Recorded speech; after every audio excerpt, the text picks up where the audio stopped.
జిల్లాను సస్యశ్యామలం చేసినటువంటి మహోన్నత వ్యక్తి బొడ్డేపల్లి రాజగోపాలరావు అని రాష్ట్ర రెవెన్యూ శాఖ మంత్రి ధర్మాన ప్రసాదరావు పేర్కొన్నారు. వంశాధార ప్రాజెక్టును 50 ఏళ్లు పూర్తవుతున్న సందర్భంగా బీఆర్ఆర్ వంశాధార సర్కిల్ కార్యాలయంలో బొడ్డేపల్లి రాజగోపాలరావు కాంస్య విగ్రహాన్ని శనివారం మంత్రి ఆవిష్కరించారు. ఈ సందర్భంగా మంత్రి ధర్మాన మాట్లాడుతూ బొడ్డేపల్లి రాజగోపాలరావు వంశాధార కాలువను తెచ్చి జిల్లాను సస్యశ్యామలం చేశారని, అలాంటి గొప్ప వ్యక్తి విగ్రహావిష్కరణ చేసుకోవడం జిల్లాల ప్రజలకు తమకు ఎంతో సంతోషంగా ఉందని అన్నారు. ఆయన కోరుకున్నట్టుగానే దివంగత నేత వైఎస్ రాజశేఖర రెడ్డి ప్రాజెక్టుకు రెండో దశకు శ్రీకారం చుట్టి చరిత్రలో నిలిచారని చెప్పారు. ఇక ఒడిశాతో ఉన్నటువంటి జల వివాదాన్ని తీర్చేందుకు స్వయంగా ముఖ్యమంత్రి జగన్మోహన్ రెడ్డి వెళ్లారని, ట్రిబ్యునల్ సైతం అనుకూలమైన తీర్పు ఇచ్చినప్పటికీ వంశాధార ప్రాజెక్టును పూర్తి స్థాయిలో వినియోగించుకోలేకపోయామని, గొట్ట బ్యారేజ్ వద్ద త్వరలోనే ఎత్తిపోతల పథకాన్ని పూర్తి చేసి జిల్లా వాటాగా ఉన్నటువంటి 19 టీఎంసీల నీటిని వినియోగించుకుంటామని ధర్మాన అన్నారు. ఇక వర్షభావ పరిస్థితుల్లో జిల్లా రైతాంగానికి సాగునీరిచ్చే వంశాధార ఇంజనీరింగ్ అధికారులకు, సిబ్బందికి ప్రత్యేక కృతజ్ఞతలు తెలియజేస్తున్నామని అన్నారు. ఇక వంశాధార రిజర్వాయర్ను పూర్తిగా వినియోగంలోకి తీసుకొస్తే కృష్ణా, గోదావరి నదులు పరివాహక ప్రాంతాలు రైతాంగంతో సమానంగా ఉండగలుగుతామని ధర్మాన తెలియజేశారు.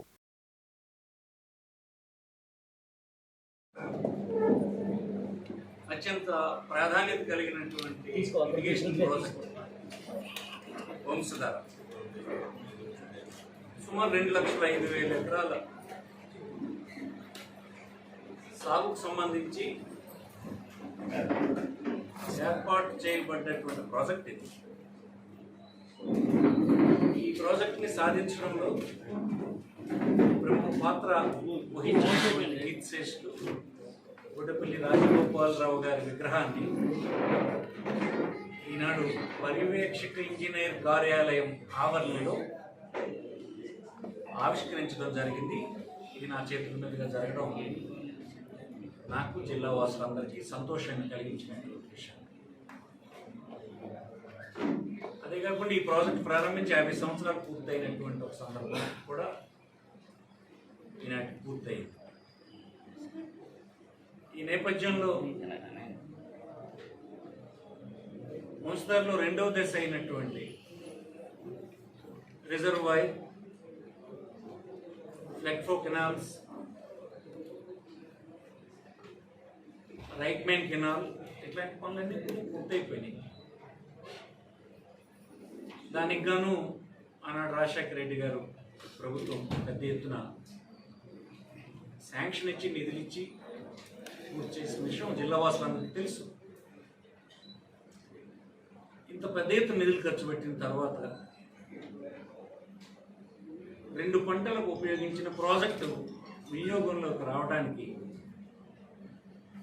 ఒరిస్సా రాష్ట్ర ప్రభుత్వంతో ఉన్నటువంటి వివాదం అడ్డంకిగా ఉన్నటువంటి నేపథ్యంలో ముఖ్యమంత్రి గారు స్వయంగా, ముఖ్యమంత్రి శ్రీ జగన్మోహన్ రెడ్డి గారు స్వయంగా ఒరిస్సా పోయి కూడా ఒరిస్సా ముఖ్యమంత్రి గారిని కలవటం, వారిని ఈ ప్రాజెక్టులో ఉండేటువంటి వివాదాలు తొలగించడానికి చొరవ తీసుకోమని కోరడం, ఈ అన్ని విషయాలు కూడా రాష్ట్ర ప్రజలు గమనిస్తూ ఉన్నారు. ట్రిబ్యునల్లో ఒక జడ్జిమెంట్ వచ్చినప్పటికీ కూడా ఇంకా ఒరిస్సా రాష్ట్ర ప్రభుత్వం కొన్ని వివాదాలు లేవనెత్తుతుండడం వల్ల ఆలస్యం అవుతుంటే మన రాష్ట్ర ముఖ్యమంత్రి వర్యులు జగన్మోహన్ రెడ్డి గారు ప్రాజెక్ట్ని 100% వినియోగంలో తీసుకురావడానికి ఒక ఆల్టర్నేటివ్ని గుర్తించి నేరేడుకు బదులుగా గొట్టా వద్ద ఉన్నటువంటి బ్యారేజ్ నుండి 36 మీటర్స్ హైట్కి నీరు తీసుకుపోయి అక్కడి నుంచి లిఫ్ట్ చేసి రిజర్వాయర్లో వేసే దానికి దగ్గర 180 కోట్ల రూపాయలు అవసరం అవుతుందని చెప్తే దాన్ని శాంక్షన్ ఇవ్వడం, ఆ టెండర్ పిలవడం, పనులు ప్రారంభించడం, బహుశా ఈ ఖరీఫ్ మొదలయ్యే నాటికి పనులన్నీ పూర్తయి ఒకవైపు ఖరీఫ్కి గ్రావిటీతో నీరు ఇడిచిపెట్టడం, 2 రిజర్వాయర్ నింపడానికి లిఫ్ట్ చేసి 19 టీఎంసీ పోయడానికి ప్రయత్నం చేయడం, పూర్తి షేప్లో రైతాంగానికి, జిల్లా ప్రజలకు అందుబాటులోకి వస్తుందని చెప్పడానికి నాకు చాలా సంతోషంగా ఉంది. ఈ ప్రాజెక్టు వెనుక నేను కూడా అనేక ప్రభుత్వాలు, ముఖ్యంగా రాజశేఖర రెడ్డి గారి, ఆయన కుమారుడైన జగన్మోహన్ రెడ్డి గారి వెనుక పనిచేయడం, ఈ స్థితికి రావటం నాకెంతో తృప్తినిచ్చినటువంటిది. జిల్లా ప్రజలందరికీ జీవన ప్రమాణాలను పెంచేది ఇది కావడం జరిగిందని సందర్భం మనం చేస్తాం. ఈ విగ్రహాన్ని పెట్టడంలో ముఖ్య ఉద్దేశం ఏంటంటే ఇలాంటి జీవన ప్రమాణాలని సాధించగలిసినటువంటి ప్రాజెక్ట్ సాధనలో కృషి చేసినటువంటి గొప్ప వ్యక్తుల్ని స్మరించుకోవడానికి, జ్ఞాపకం ఉండడానికి, నెక్స్ట్ జనరేషన్స్ తెలియడానికి ఈ ప్రాజెక్ట్ సాధనలో ప్రముఖ పాత్ర వహించినటువంటి రాజగోపాల్ గారి విగ్రహాన్ని ఇక్కడ పెట్టడం జరిగింది. అది కూడా ఈ ప్రాజెక్ట్ పేరు కూడా రాజశేఖర రెడ్డి గారు గవర్నమెంట్ ఉన్నప్పుడే ఈ ప్రాజెక్ట్కి రాజగోపాల్ గారి పేరు పెట్టడం కూడా జరిగింది. అదే ఈ ప్రాజెక్ట్తో ఎవ్రీ స్టేజ్ నాకు సంబంధం కలిగి ఉన్నాయి. ఇది గొప్ప విషయం అని, ఇది సాధించిన వ్యక్తుల్లో సాధించడానికి కారకులు ఎవరైనా ఇది అమలు చేసినటువంటి ఇంజనీర్స్ అంతా ఇక్కడ ఉన్నారు. రకరకాల స్థాయిలు వాళ్ళు వారి స్థాయిల్లో ఇది మన ప్రాజెక్టు, మన ప్రజల ప్రాజెక్టు అని ఎన్నో ఇబ్బందులకి ఎదుర్కొని కూడా పూర్తి చేయగలిగారు.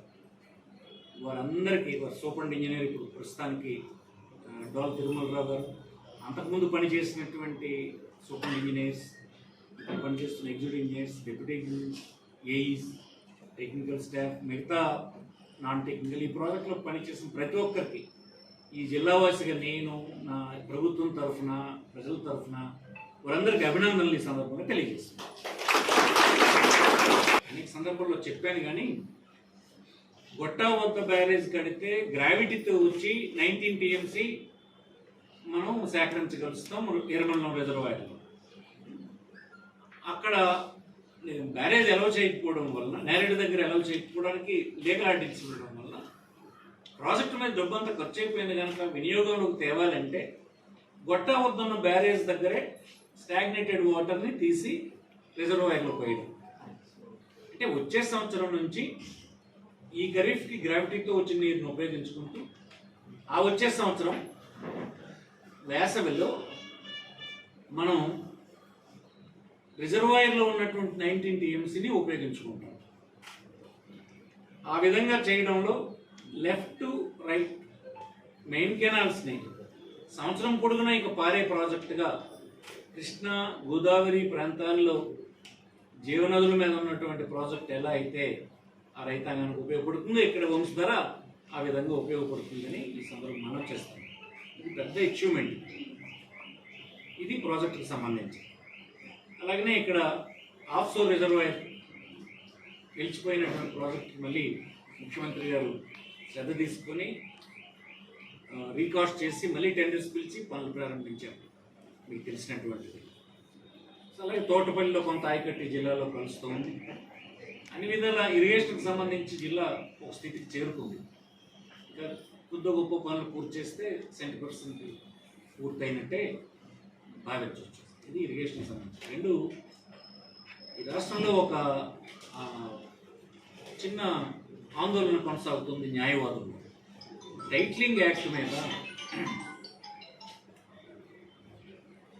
భారత ప్రభుత్వం రాష్ట్ర ప్రభుత్వాలకు ఒక యాక్ట్ని సూచించింది. ఈ విషయాలన్నీ న్యాయవాదులకి తెలుసు, చైతన్యం కలిగిన అనేక మంది పౌరులకు తెలుసు. టైటిల్ క్లియర్గా ఉండాలి, ఉండకపోవడం వల్ల దేశం నష్టపోతుంది, ఇన్వెస్టర్స్ నష్టపోతున్నారు, ముందుకు రావటం లేదు. ప్రపంచంలో 175 దేశాల్లో టైటిలింగ్ యాక్ట్ అనేది పర్ఫెక్ట్గా ఉంది. మన దేశంలో కూడా పర్ఫెక్ట్గా టైటిల్ ఇచ్చేటువంటి యాక్ట్ని తీసుకురావాలని 20 సంవత్సరాలు కేంద్ర ప్రభుత్వం అధ్యయనం తర్వాత డిఫరెంట్ కమిషన్స్ నీతి ఆయోగ్ సూచించిన మోడల్ యాక్ట్ని ఆంధ్రప్రదేశ్లో మొట్టమొదటిగా తీసుకురావడం జరిగింది. ఇది అందరికీ తెలుసు. ఈ చట్టం ఇంకా అమలు చేయలేదు. దీనికి అనుబంధంగా మరికొన్ని పనులు ఈ రాష్ట్రంలో చేయాల్సి ఉంది. దేశం అంతా ఈ చట్టం అమలు చేయాలని భారతదేశంలోని ప్రభుత్వం భావిస్తుంది. రాష్ట్రాలు దానికి అనుగుణంగా చట్టాలు చేసుకోవాల్సిన అవసరం ఉంది. మొట్టమొదటి మనం చేసాం. అంటే దీని మీద కొన్ని అప్రహెన్షన్స్ అడ్వకేట్స్కి, న్యాయవాదులకి ఉన్నాయి. అదే నేను తప్పుగా భావించడం లేదు. ఈ చట్టంలో అమలు చేయాలంటే దీనికి గాను ముందు పూర్తిగా సర్వే జరగాలి. మీకు తెలుసు, ఆంధ్రప్రదేశ్లో సర్వేని ప్రారంభించాం. 7,000 రెవెన్యూ విలేజ్ కలిగినటువంటి రాష్ట్రాన్ని, 17,000 రెవెన్యూ విలేజ్ కలిగినటువంటి రాష్ట్రాన్ని 4,000 పూర్తి చేసినటువంటి విషయం కూడా తెలుసు. మిగతావి స్పీడ్గా కొనసాగుతుంది. సర్వే పూర్తయి ఎవ్రీ సర్వే నెంబర్, అందులో ఎన్ని భాగాలు ఉంటే అన్ని భాగాలకి మ్యాప్స్తో సహా గుర్తించిన తర్వాత మాత్రమే ఈ చట్టాన్ని అమలు చేయడానికి సాధ్యమవుతుంది. ఆ నిర్ణయం ముఖ్యమంత్రి గారు చేశారు. అంటే సర్వే ముందు కంప్లీట్ కావాలి మొదటిది. అందుకోసం ఈ చట్టానికి అనుబంధంగా రూల్స్ కూడా ఇంకా ఫ్రేమ్ చేయలేదు, శాసనసభ ఏమీ ఆమోదించలేదు, అసలు రూల్స్ తయారు చేయలేదు. ఈ లోపుగా కొన్ని అభిప్రాయాల్ని న్యాయవాదులు వ్యక్తం చేశారు. న్యాయవాదుల అభిప్రాయాల్ని పునఃపరిశీలించడానికి రాష్ట్ర ప్రభుత్వం సిద్ధంగా ఉంది. వారు ఇచ్చినటువంటి సలహాలన్నింటినీ ఒక వెబ్సైట్ని ప్రభుత్వంలో డిపార్ట్మెంట్ ఓపెన్ చేస్తుంది. వారు కూడా సలహాలు ఆ వెబ్సైట్కి ఇవ్వచ్చు. అది త్వరలోనే తెలియజేస్తాము.